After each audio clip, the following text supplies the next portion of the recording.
Quem quiser acompanhar o estudo dessa noite, basta, e não trouxe a Bíblia, basta erguer a mão, temos Bíblias lá atrás, e nós vamos fazer uma Bíblia chegar até você, tá bom? Só erguer a mão, quem quiser a Bíblia, aqui à frente, olha, ali também, e nós vamos fazer a Bíblia chegar.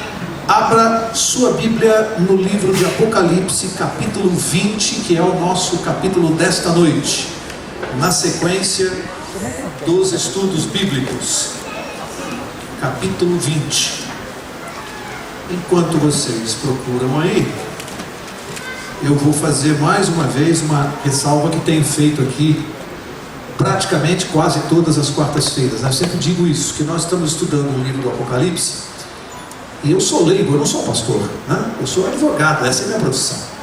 Portanto, o estudo aqui é mais no sentido de nós retirarmos deste livro lições, princípios, revelações que tenham aplicação prática na nossa vida diária.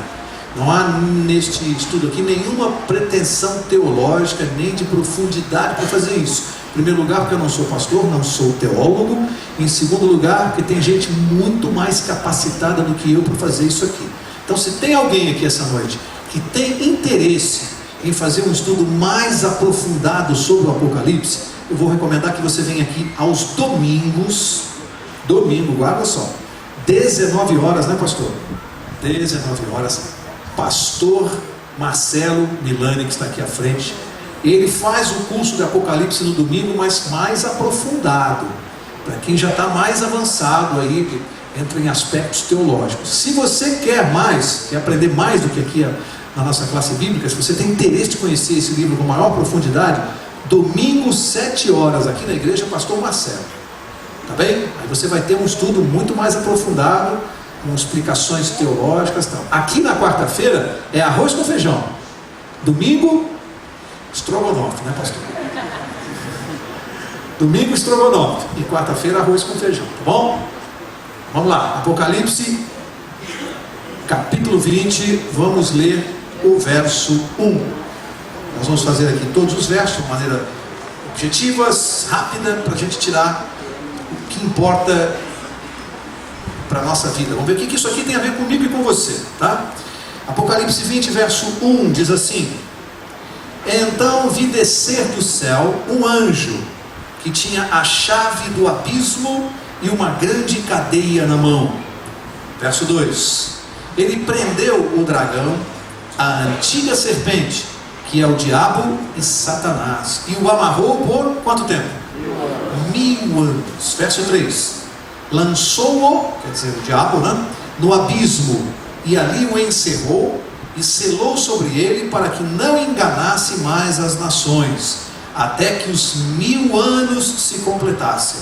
Depois disso, é necessário que seja solto por um pouco de tempo. E para aqui, e vamos analisar um pouquinho agora esses 3 versos que tem muita informação importante para nós. Diz que um anjo, lembrem-se que isto aqui é sequência do que nós estamos estudando. Vocês perceberam que os capítulos, os últimos agora, vem vindo numa sequência, não é? As pragas, depois a meretriz, a grande Babilônia, governando sobre o mundo. Depois vem no capítulo 18 a queda da grande Babilônia, a condenação da Babilônia, e assim a gente vem vindo até que chega aqui no capítulo 20, e nós vamos entrar num período de 1000 anos. Nós vamos ver hoje quando ele começa, quando ele termina. A Bíblia vai dar aqui algumas informações, tá? E diz que quando chega neste período, um anjo desce do céu. O que ele tem na mão? Verso 1 diz: o que ele traz na mão? Chave do abismo e uma grande cadeia, ou em algumas traduções, uma corrente. E o que ele vai fazer com essa corrente? Prendeu o dragão, a antiga serpente, que é o diabo e o Satanás, e o amarrou por 1000 anos. Já estudamos aqui várias vezes que praticamente toda a linguagem do Apocalipse, praticamente toda, ela é literal ou é simbólica? Simbólica, tá? Já ficou claro isso? A gente vem repetindo isso aqui desde o início do curso.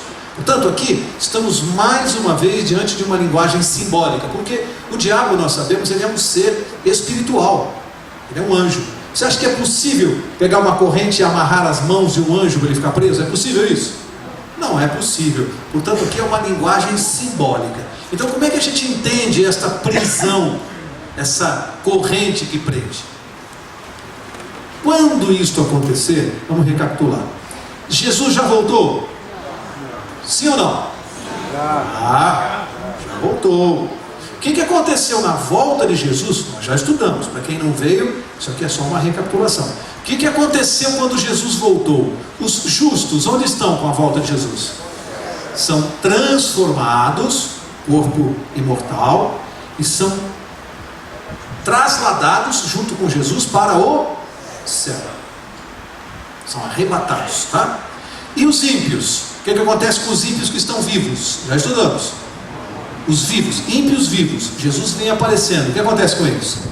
São fulminados pela glória da presença de Cristo. Já estudamos isso. A presença de Jesus no céu, a glória fulmina o pecador. O pecador não pode estar diante de Deus. Os ímpios são mortos e vão ficar na sepultura junto com os ímpios que já estavam mortos. O que acontece com eles aí? Nada. Por 1000 anos eles vão permanecer na sepultura. Portanto, os ímpios na sepultura e os justos no céu. Quem ficou aqui na terra? Quem ficou? Somente Satanás e os anjos maus. Somente. Então por que ele está preso? Qual é o trabalho de Satanás aqui na terra hoje? Qual é a dedicação? Qual é o maior prazer que ele tem? Enganar as nações, disse aqui o verso. Quem é que ele utiliza para fazer isso? Quem ele utiliza para enganar as nações? Quem que ele utiliza? Os seres humanos. Gente, presta atenção nisso. Satanás, os instrumentos de Satanás são os seres humanos. São as pessoas que ele usa. Portanto, se não houver mais pessoas na terra, ele não tem a quem usar, ele não tem o que fazer. Então, é mais ou menos o seguinte: você contrata um pintor para pintar a sua casa. O pintor está lá pintando a fachada da sua casa, cai um temporal. Aí você chega em casa, pega o pintor sentado na varanda, sem fazer nada. E ele diz assim: ó, hoje eu não pude pintar porque eu estou de mãos atadas. Ele está amarrado? Ele está de mãos atadas pelas circunstâncias. Então essa cadeia, essa corrente é uma cadeia de circunstâncias. Não tem ninguém para ele tentar, para ele enganar, então o diabo não tem o que fazer. É uma prisão porque não tem o que fazer. Está correndo, está de mãos atadas, ele não tem ninguém para enganar. Deu para entender? Essa linguagem aqui é simbólica. Ou seja, imagina que castigo para ele, né? Ele que se deleita em enganar e prejudicar a vida das pessoas, e destruir a vida das pessoas, não terá nenhum ser humano aqui para que ele possa se deleitar em fazer isso. Portanto, ele está literalmente ou simbolicamente amarrado, está com as mãos atadas. Durante 1000 anos ele está privado de tentar o ser humano destruir a vida das pessoas. É para ele um castigo. Impressionante ou interessante que estes 1000 anos eles começam com 2 eventos. O verso 1 falou: no início Satanás é preso. Quando Jesus volta, dispara um reloginho. Guarda isso. Quando Jesus aparecer em glória, dispara um reloginho do tempo, e aí você começa a contar os 1000 anos da vinda de Cristo e daqueles eventos que nós já estudamos, né? O arrebatamento dos justos, a morte dos ímpios. E aí esse aqui é um outro sinal: a prisão de Satanás. É logo no início do milênio. Quando é que termina o milênio? Os 1000 anos. O que acontece no final dos 1000 anos? Satanás é solto. No início do milênio ele é preso, passam-se 1000 anos e no final dos 1000 anos ele é solto, tá? Isso nós vamos ver lá no verso 7, um pouquinho mais à frente. Outra pergunta, tem gente que fica em dúvida disso aqui. Este período de 1000 anos aqui, ele é simbólico ou literal? O período aqui é literal. Dá para entender claramente pelo contexto, pelo texto, pelo contexto, que aqui ele é literal. São 10 séculos mesmo, 1000 anos mesmo, que não é um período simbólico. Tá certo? Vamos ler outra coisa. Disse que ele traz na mão a chave do abismo. Que abismo é esse? O que é esse abismo no qual Satanás ficará preso? Diz que ele vai ficar preso no abismo. Que abismo é esse? A própria terra. Querem ver? Aqui a gente não chuta não. Marca essa página aqui do Apocalipse 20, que nós vamos voltar nela. Vai lá para o Velho Testamento, Jeremias capítulo 4. um profeta, viveu lá no Velho Testamento, muitos séculos antes de Cristo. Ele já falava, Deus já revelou para ele esse evento aqui do milênio, tanto que ele descreveu dessa maneira aqui, Jeremias capítulo 4. Jeremias capítulo 4, olha como é que ele predisse isso séculos antes de Jesus. Antes de Jesus vir a este mundo, um profeta de Deus já havia visto esse estado em que a terra vai ficar durante o milênio. Ele escreveu a partir do verso 23. Ele diz assim: observei a terra e vi que estava como? Assolada e vazia. Em algumas traduções vem sem forma e vazia. Guarda isso. Guarda isso. Ele observou a terra e viu a terra sem forma e vazia. Também os céus não tinham a sua luz. Agora pula para o verso 26. Diz assim: vi também que a terra fértil era um deserto. Todas as suas cidades estavam derrubadas diante do Senhor, diante do furor da sua ira. Só lembrando que esse evento aqui da destruição total da terra, essa visão que ele tem, que começa o milênio, é exatamente a 7ª praga. Lembram-se que quando cai a 7ª praga, o que acontece? A terra é destruída com um grande terremoto. E aqui o profeta viu, ele usou a expressão: a terra é sem forma e vazia. E eu, estudando, vi uma coisa interessante aqui. Aqui é uma informação a mais. A palavra que é usada no hebraico para dizer sem forma e vazia é a palavra abusos, abismo, abusos, sem forma e vazia. Um abismo não tem forma, é escuridão, vazia. É a mesma palavra que aparece no primeiro capítulo da Bíblia de Gênesis. Abre lá, Gênesis capítulo 1. Essa mesma palavra, abusos, ela vai ser empregada aqui. Olha em que circunstância essa palavra foi empregada, lá em Gênesis 1. A palavra abusos, abismo, sem forma e vazia. Gênesis 1 diz assim: no princípio criou Deus os céus e a terra. Verso 2: a terra era sem forma e vazia, havia trevas sobre a face do abismo, e o Espírito de Deus pairava sobre a face das águas. Para aqui um pouquinho, agora nós vamos abrir um parênteses aqui no nosso estudo e vamos viajar um pouquinho. Isso é uma coisa que eu me permiti pensar assim. Eu gostaria que você acompanhasse o meu raciocínio nessa questão aqui. Alguém se lembra como é que Satanás, qual era a grande pretensão dele quando ele foi expulso do céu? O que ele queria ser? Semelhante ao Altíssimo. Isaías 14:14. Ele queria ser semelhante ao Altíssimo. Essa foi a grande pretensão dele que originou a sua expulsão do céu. Ele queria ser como Deus. Amigos, olha que coisa impressionante que está aqui nas entrelinhas. Não está escrito isso na Bíblia, mas está nas entrelinhas. Como é que Deus recebeu a terra quando ele começou a criar? Como é que estava a terra?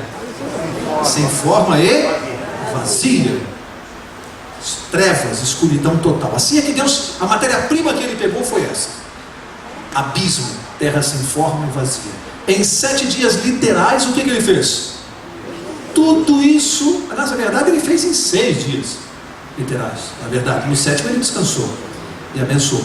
Em 6 dias literais, Deus fez tudo o que existe: céu, terra, mar, águas, peixes, tudo em 6 dias literais, pegando a terra sem forma e vazia.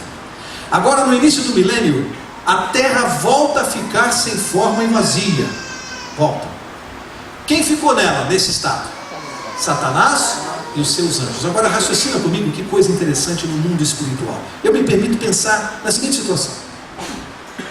Imagine um confronto pessoal direto entre Deus e Satanás nesse momento aqui. Imagine Deus dizendo para Satanás: escuta, você não quer ser como eu?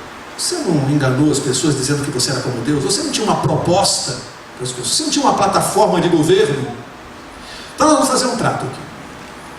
Você vai pegar a terra do jeito que eu peguei, sem forma e vazia. Eu vou te dar uma oportunidade de você mostrar aos anjos que você enganou e a todos os seres. Uma oportunidade de você ser como eu, como Deus. Pega a terra do jeito que eu criei. Eu não vou te dar 6 dias literais. Eu vou te dar 1000 anos para você fazer o que eu fiz. Pode começar. Não é legal? 1000 anos.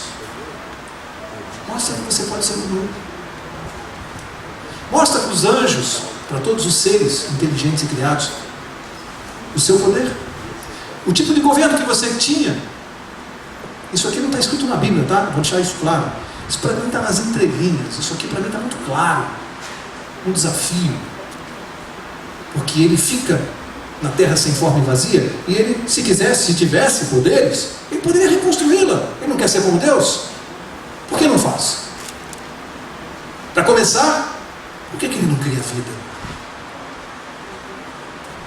Para começar, fecha parênteses, vamos parar de viajar e volta lá para Apocalipse capítulo 20, que aqui a gente viajou um pouquinho, só para tirar uma lição espiritual para nós. Apocalipse capítulo 20, volta lá agora para o verso 4.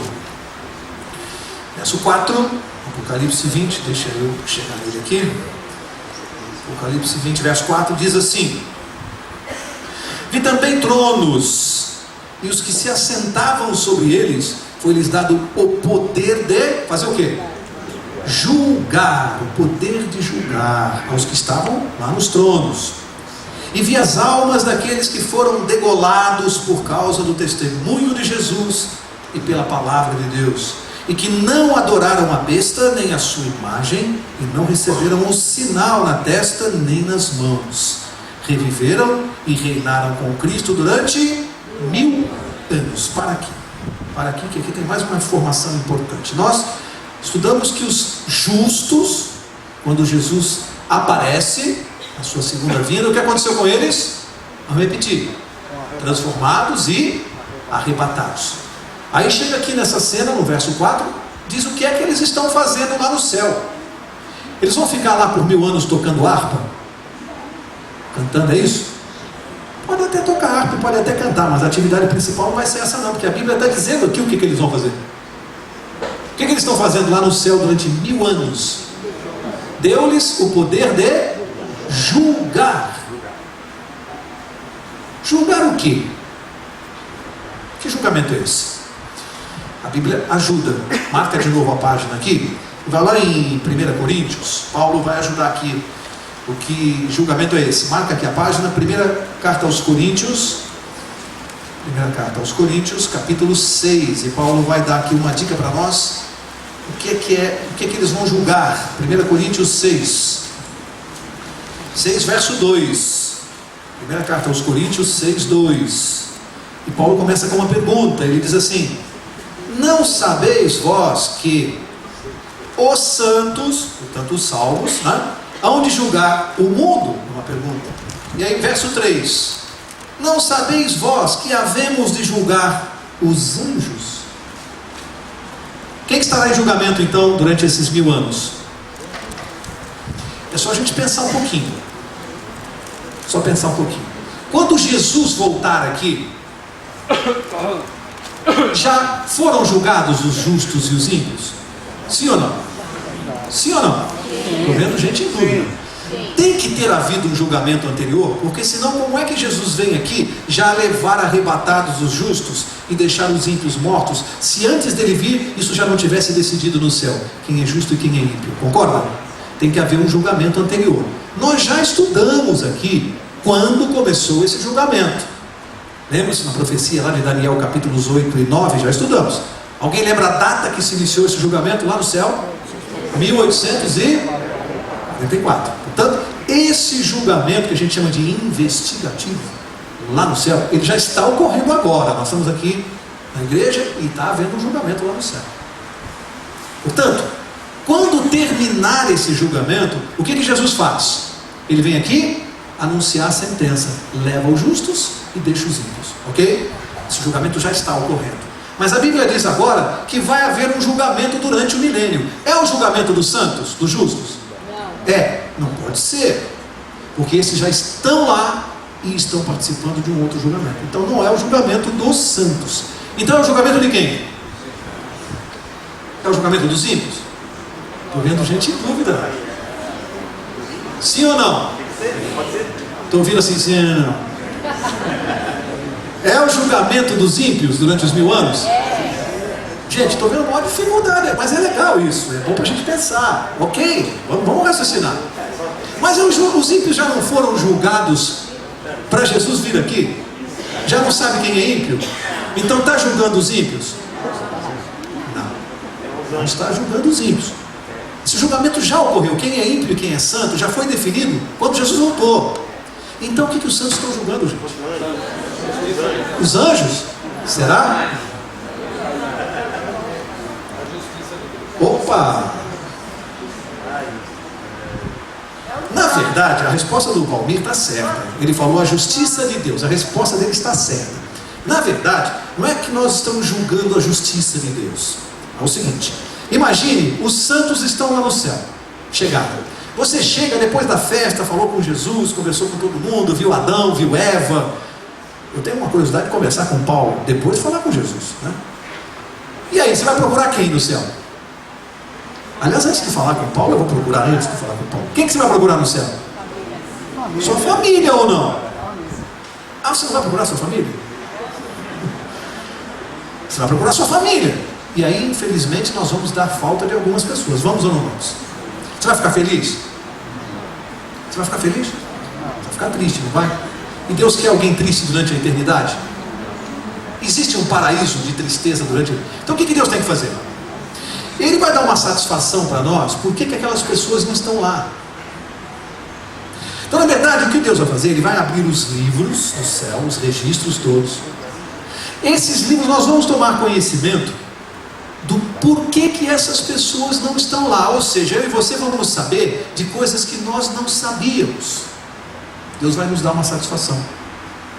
Interessante que eu sou advogado e nós trabalhamos com prazos. Eu, quando recebo um processo para me manifestar, às vezes tem 5, 6, 7 volumes, né, doutora Denise? Nós temos uma juíza aqui essa noite, ela está acostumada a ter que ler processos de julgar.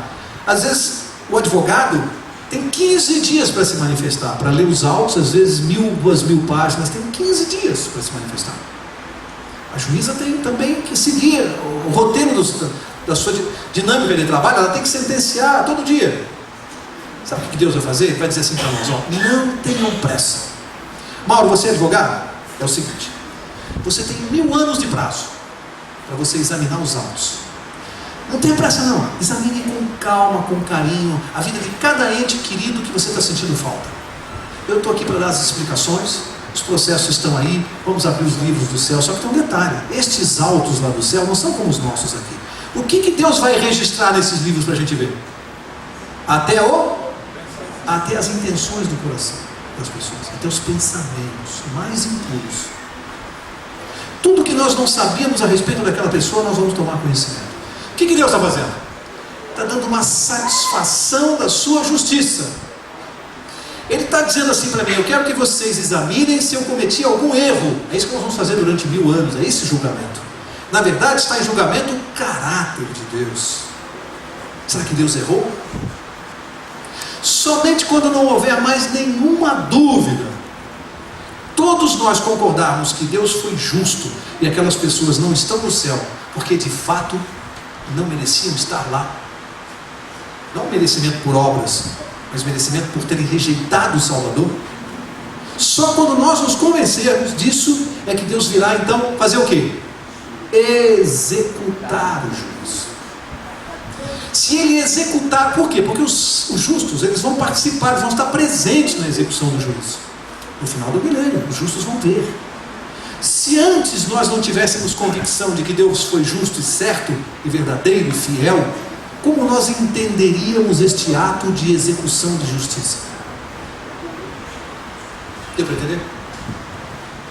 Como nós entenderíamos isso? Agora alguém vai pensar assim: Mauro, tudo bem, eu vou concordar que Deus está certo, eu vou ter que assistir, mas como é que eu vou ser feliz para o resto da vida? Mas lá em Apocalipse 21, que nós vamos estudar quarta-feira que vem, lá no verso 4, diz que Deus vai apagar da nossa mente o quê? Toda lágrima, toda dor. Significa que após essa destruição, essas pessoas serão como se nunca tivessem existido, para que eu e você possamos ser felizes por toda a eternidade. Você está gostando de Deus? Não vai deixar que a gente tenha na memória isto, porque senão não dá para ser feliz. Portanto, O plano de Deus é durante 1000 anos nos dar satisfações do seu caráter e da sua justiça. E nós mesmos é que vamos avaliar isso. Você consegue entender um Deus assim? Pois esse é o nosso Deus. Esse é o Deus que eu sigo, que eu prego, que dá satisfações do seu caráter e da sua justiça.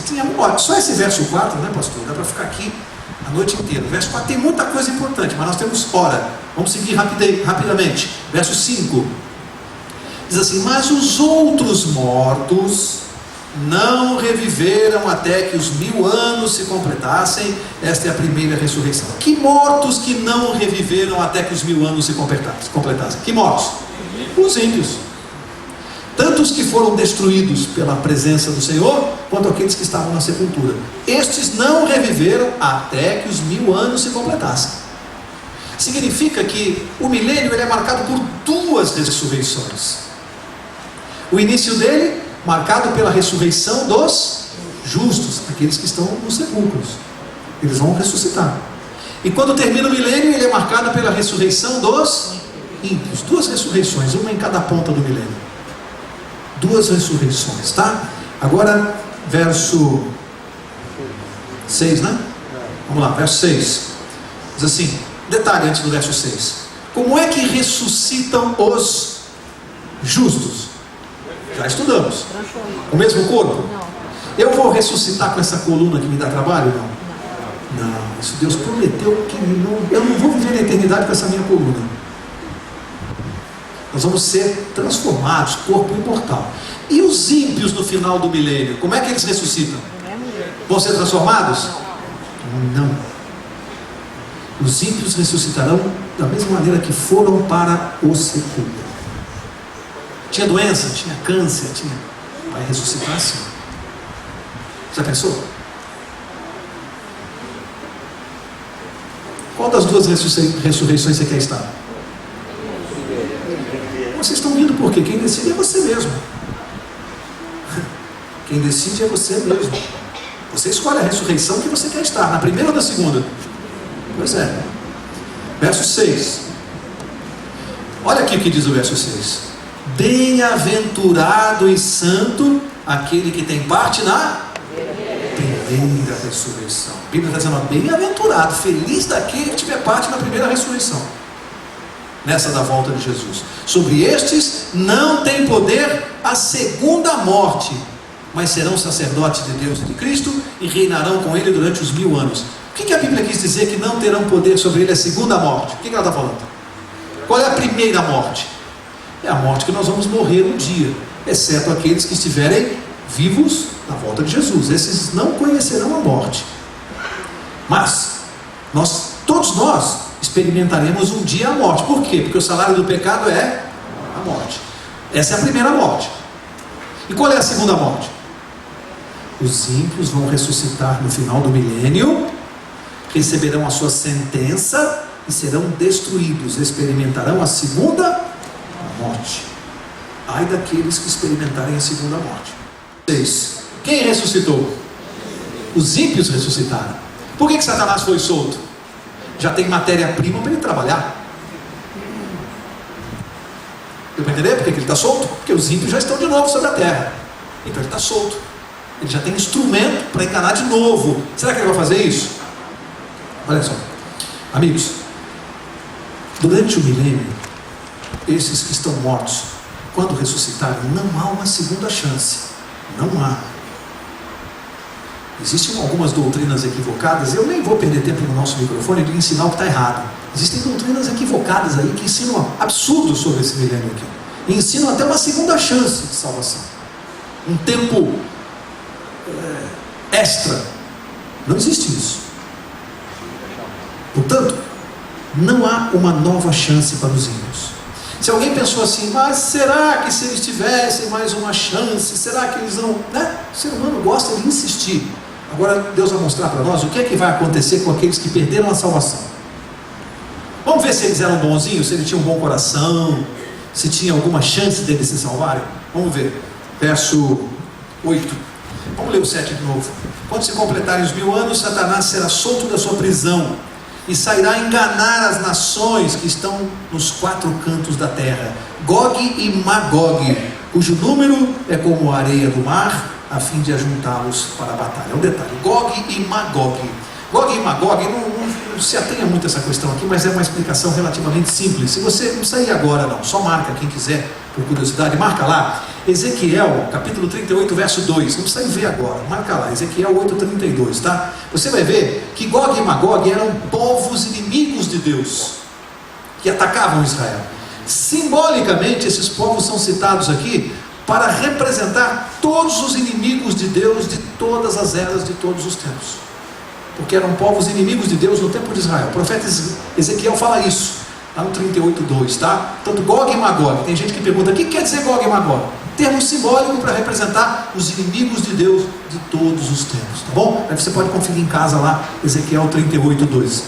Bom, verso 8, o que Satanás vai fazer quando ele for solto junto com os ímpios? Sairá a enganar as nações que estão nos quatro cantos da terra. E diz que o número dessas pessoas é como a areia do mar. Amigo, tenta imaginar ressuscitarem ao mesmo tempo, Nero, Hitler, tudo isso que não prestou desde Adão, tudo junto na terra. É legal? Você gostaria de estar vivendo aqui nesse período? Você acha legal? O que Satanás faz? É o general. Ele vai ficar feliz, vão se abraçar com Satanás. Opa, que bom revê-los, todos tão amigos. E aí, será que eles se arrependeram? Diz que eles vão se ajuntar para uma batalha. 1000 anos na sepultura, ressuscitam, vão se ajuntar para uma batalha. Aí você pensa assim, bom, o que eles vão atacar? Que batalha é essa? Vamos ver? Vamos ver? Verso 9. Subiram sobre a largura da terra, cercaram o arraial dos santos e a cidade querida, mas desceu o fogo do céu e os consumiu. Que cidade que eles vão atacar? Aqui nós vamos estudar na próxima quarta-feira, capítulo 21. Se você quiser saber, você tem que vir aqui na próxima quarta-feira, para você saber qual é essa cidade querida, a Nova Jerusalém. Portanto, eles vão atacar simplesmente a cidade onde Deus está morando junto com os salvos. Nós, essas pessoas, talvez, quem sabe, alguns parentes nossos no meio deles, vão tentar atacar a cidade onde Deus está e nós estamos dentro. Tem salvação para eles? Tem salvação para essas pessoas? Deus estava errado? Não tem salvação. Você pode dar mais 1000, mais 2000, mais 5000 anos, não há salvação para essas pessoas. Lembra-se aquela conversa entre Abraão e Deus, quando Abraão queria convencer a Deus não destruir Sodoma? E ele começou com aquela conversa, Senhor, mas se tiver 40 justos? Ele estava preocupado com 40 pessoas, Abraão? Ele estava preocupado? Ele estava preocupado com 30? Quem que estava preocupando ele? O primo dele, Ló, que estava lá. E Deus sabia. Então ele ficou naquela conversa, e Deus é tão amoroso que foi dando corda. Não, se tiver 30 eu não vou destruir por 30. Senhor, mas se tiver 20? Não, se tiver 20 eu não vou destruir por 20. Deus está dando corda para ver até onde ele vai, porque ele queria salvar Ló. Só que enquanto eles conversavam, Deus já tinha mandado um anjo lá na cidade tirar Ló de lá, que era o único que ia se salvar, porque a família dele. Significa, tinha salvação para Sodoma e Gomorra, tirando o único justo da cidade? Deus sabia disso?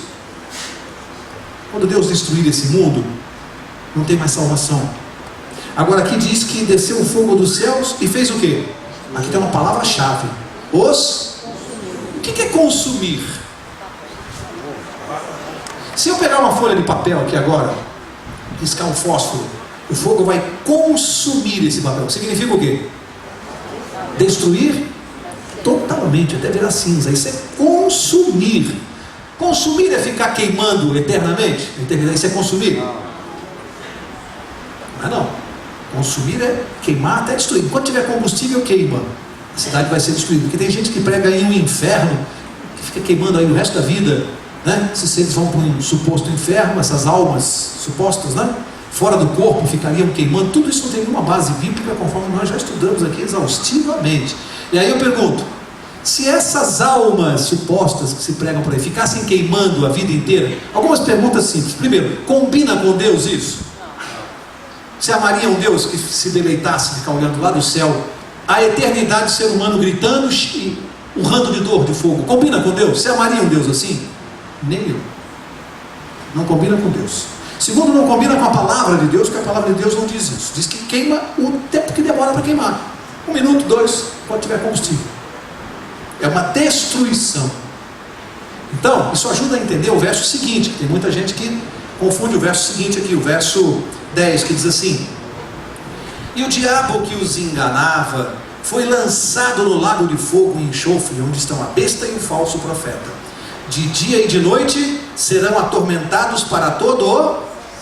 Pois é, tem gente que pega isso aqui, fala, tá vendo, mal?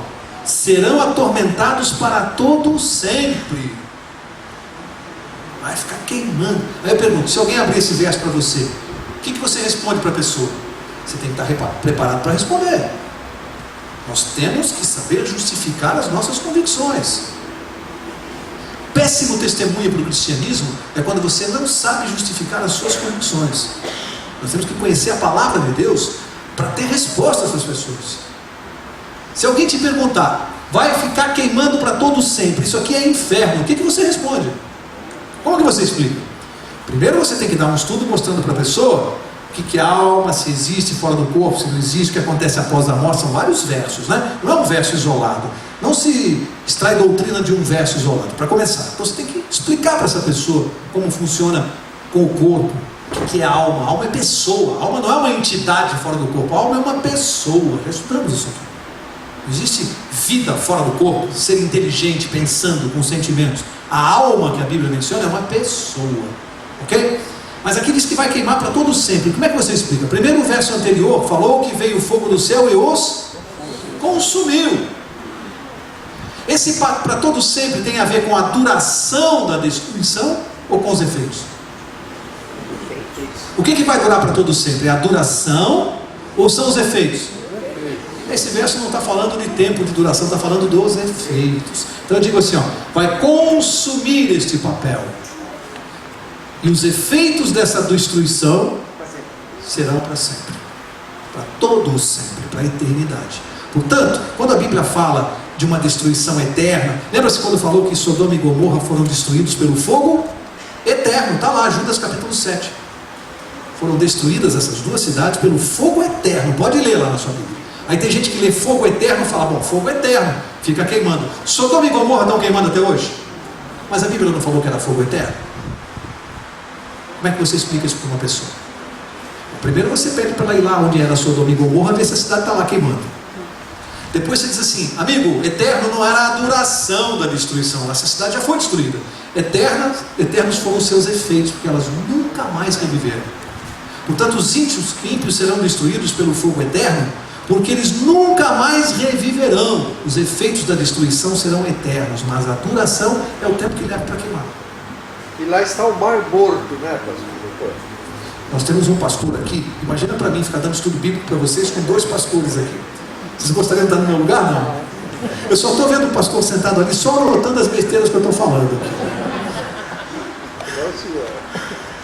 Portanto, é a duração.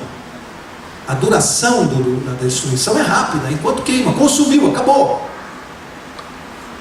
Porque se eu imaginasse um corpo queimando eternamente, eu teria naturalmente que aceitar que a alma é eterna. Se eu aceitar que a alma é eterna, nós estamos falando dos ímpios. Eu vou ter que aceitar que o que mais é eterno além da alma? O pecado. Deus vai destruir o pecado. O mal não pode ser eterno. E quando a Bíblia fala que o salário do pecado, o que é? O salário do pecado é a morte, não é o tormento eterno. Senão a Bíblia diria assim, o salário do pecado é o tormento eterno. Ela não diz isso. Ela diz, o salário do pecado é a morte. Quer ver uma outra coisa? Jesus pagou o quê? Por nós, na cruz. Pagou pelo... Ele morreu ou ficou sofrendo eternamente? Se o pagamento fosse sofrimento eterno, Jesus não teria pago por nós na cruz. Você concorda? Se a pena é sofrimento eterno, Jesus não pagou. Percebe? Não encaixa, não bate. Guarda isso. Destruição rápida, enquanto demora para queimar. Efeitos, para todo sempre, eternos. Fechar, verso 11. Rapidinho, do 11 ao 15, numa tacada só aqui. Diz assim: Então vi um grande trono branco e o que estava sentado sobre ele. Da presença dele fugiram a terra e o céu, e não se achou lugar para eles. E vi os mortos, grandes e pequenos, que estavam diante do trono. Abriram-se livros. Abriu-se outro livro, que é o livro da vida.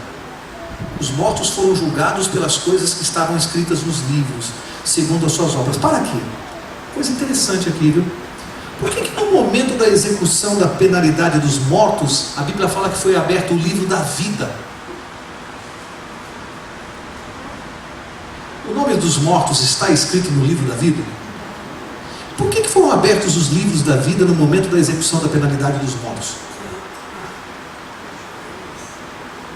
Porque em muitos casos, os nomes deles estiveram escritos no livro da vida.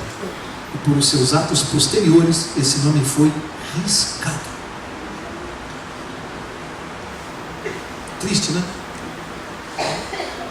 Você já pensou o seu nome está escrito no livro da vida hoje? E por más escolhas que você venha fazer daqui para frente, o seu nome ser riscado no livro da vida? Não é triste? Isso pode acontecer? Ou alguém aqui crê que uma vez salvo, salvo para sempre? Alguém crê nisso aqui? A salvação é uma coisa que eu tenho que conquistar? Todos? Todos? Eu preencho todos os minutos. Salvação eu tenho que conquistar a todo minuto. Cada nova decisão, uma nova página no livro da minha vida. Portanto, se eu escrevi uma... Aí alguém pode olhar para mim agora com os olhos esbugalhados. Espera aí, Mauro, mas se eu escrevi uma besteira hoje, então, perdi a salvação? Perdeu? O que João diz lá? 2 João, capítulo 2, verso 1. Filhinhos, escrevo-vos essas coisas para que não pequeis. Se porém algum de vós pecar, tereis um advogado junto ao Pai. O que eu tenho que fazer quando eu peco? Eu procuro o meu advogado. Não vem procurar o Mauro Braga advogado, né? Procura o advogado, Jesus Cristo. Aí o que ele faz? Vai lá na página onde você tinha escrito uma besteira na página da tua vida. O que ele faz? Ele tem um Radex. Eu nem sei se ainda se usa Radex hoje, com o computador não tem mais, né? Eu sou do tempo da máquina elétrica IBM. A gente tinha um Radex lá para apagar, né? Como é que Jesus apaga o que você escreveu de errado? Ele pega o sangue dele assim, ó, vai lá e borra a página com sangue. Cobriu com sangue. O sangue dele. O sangue dele encobre os nossos pecados, tá? Então a cada dia, o que eu tenho que fazer? Ir aos pés da cruz para que Jesus faça o quê? Passe um borrão na besteira que eu possa ter feito. O plano de Deus é que através desse relacionamento com Jesus, a cada dia eu faça menos besteiras. A isso se dá o nome de santificação. Esse é o plano de Deus. Que cada dia eu e você façamos menos besteiras. E possamos chegar no tempo da volta de Jesus, santos e irrepreensíveis. Ok? Esse é o plano de Deus. Verso 13. O mar entregou os mortos que nele havia, e a morte e o além deram os mortos que neles havia, e foram julgados cada um segundo as suas obras. Então a morte e o inferno foram lançados no lago de fogo. O que quer dizer esse inferno aqui? Qual é a palavra que vem aqui? Se não me engano, a palavra é Hades, né, pastor? Hades, que quer dizer o quê? Sepultura, lugar dos mortos. É isso que a tradução mais correta aqui seria sepultura, Hades, lugar de habitação dos mortos, tá? Aqui traduz por inferno, porque inferno na Bíblia não é um lugar onde tem fogo eterno, isso é uma deturpação. Inferno para a Bíblia é lugar de habitação dos mortos, Hades, tá? Verso 15, diz aqui, esta é a segunda morte, no final do verso 14. Verso 15, último verso. Todo aquele que não foi achado inscrito no livro da vida foi lançado no lago de fogo. Amigo, antigamente na televisão, na Rede Globo, tinha um programa chamado Você Decide. Alguém deve lembrar que era aquele programa, né? Não tinha nada de bom o programa, mas era Você Decide. Aqui essa noite, para todos nós, é Você Decide. Você quer estar na primeira ou na segunda ressurreição? Você decide. A escolha é totalmente sua. E nós estamos vivendo num momento muito próximo disso aqui. Mas as profecias, você vem acompanhando os estudos aqui, vocês viram que nós estamos à beira da volta de Jesus. Esse evento aqui não é uma coisa que você tem que pensar assim para o futuro, isso é uma coisa iminente. As escolhas que nós temos que fazer já, não dá mais tempo. Jesus está voltando e ninguém pode brincar com a vida eterna. Para encerrar, a mãe estava na cozinha fazendo o almoço e o garoto estava brincando lá no quarto. De repente ele aparece na cozinha, a mãe entrega uma folha de papel que ele tinha arrancado do caderno e ele tinha escrito assim na folha: arrumar o quarto, R$2. Jogar o lixo fora, R$2. Tirar a roupa suja do banheiro, R$3. Lavar o quintal, R$2. Foi relacionando. No final deu assim, R$16. E pegou na mão da mãe. A mãe ficou olhando aquilo, leu, olhou para o garoto, abriu a gaveta da cozinha assim, pegou um lápis, virou o papel e escreveu assim: gravidez de 9 meses, de graça. Cuidar de você 1 semana no hospital com pneumonia, de graça. Levar você para a escola, de graça. Te dar remédio, de graça. Colocar você para dormir, de graça. Fazer você parar de chorar, de graça. Fez uma lista enorme, tudo de graça. E devolveu uma folha para o menino. O menino leu aquilo, perdeu as esperanças de receber, foi caminhando para o quarto, ficou lá uns 5 minutos pensando, meditando no que ele tinha feito e dito, né? Voltou para a cozinha, escreveu embaixo dos R$16 que a mãe supostamente deveria ele escreveu embaixo assim: totalmente pago. Bom, vocês sabem que alguns de nós às vezes apresentamos uma conta para Deus? Às vezes nós gostamos de cobrar as nossas obras, né? E quando nos ajoelhamos em oração, é como se nós estivéssemos cobrando os R$16 de Deus. Aí Deus responde assim, ele vira o papel e responde assim da nossa oração, né? Ele responde: cuidar de você, de graça. Pedir que você seja assaltado, de graça. Te dar alimento, de graça. Roupa, de graça. Emprego, de graça. Salvação, e aí a gente sai com aquela cara de bobo, né? De graça. Só perde a salvação quem quiser, porque é de graça. Se Deus cobrasse R$15 milhões pela salvação, imagina, quantos poderiam se salvar? Poucos, né? 5 mil já é muito dinheiro para muita gente. Mas aceitar Jesus de graça ainda é demais para muita gente. Que pena. Que pena que aceitar Jesus de graça ainda é demais. Tem gente que está pensando. Tem gente que está analisando. Espero que não seja o caso de nenhum de nós aqui essa noite. Espero que nós possamos compreender que esse assunto aqui não é brincadeira, é um assunto muito sério, é iminente, nos envolve a nossa vida, a vida dos nossos familiares. Deus não está brincando. Ele fez tudo para nos salvar. É preciso que eu e você percamos o que Ele nos deu de graça. Está totalmente pago. Eu vou pedir ao pastor Marcelo para encerrar com a oração.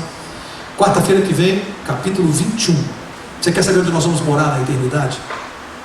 Quando a gente vai sair de férias para viajar, e alguns contratam aqueles pacotes turísticos, né? E você pela internet pede para a agência te mandar os portfólios, você quer ver onde você vai ficar, como é que é o hotel e tal. Você quer saber onde você vai morar na eternidade? Quarta-feira que vem, vem aqui que nós vamos receber os portfólios do céu, tá? É um e-mail que Deus vai passar para nós, e você e eu vamos saber onde nós vamos morar. Como é que é esse lugar? Vem aqui quarta-feira que vem para nós estudarmos juntos, e o pastor Marcelo vai nos despedir em oração.